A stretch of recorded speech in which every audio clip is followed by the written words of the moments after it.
we remember Atlantic Conveyor, the first British merchant vessel lost at sea to enemy fire since the Second World War. Remembering the cargo ship hit by 2 Exocet missiles and sunk in the Falklands conflict of 1982. Atlantic Conveyor was carrying helicopters to ferry troops from warships to the island. All but one of them went down, with 12 lives lost. Martin Johnson from Pulborough was on board with 5 Chinooks based at RAF Odium. He remembers the impact of the Exocets and was rescued from 20-foot waves in the South Atlantic.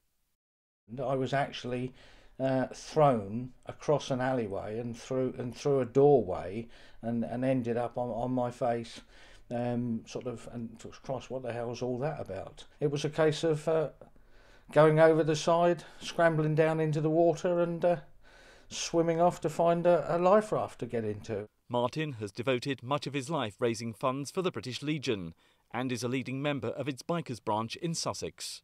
As a result, I like to put something back into the system and help others where I can. Without helicopters, our troops had to yomp or walk across the island to take back the capital, Stanley, in appalling weather conditions. A rose was laid for each of those who died. Those in government at the time say the sacrifice was worth it. There were different views about what the casualty rates might be, but the military were quite clear they would win, and they did, and it was a remarkable achievement. The 33rd anniversary fell on the day Cunard, who owned the ship, were celebrating its 175th birthday in Liverpool and wanted to mark the anniversary.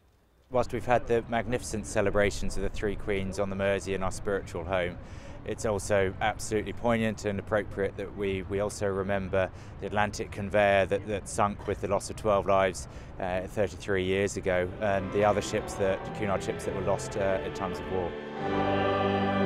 And a ship that played such a vital role honoured and remembered. Mike Pearce, ITV News.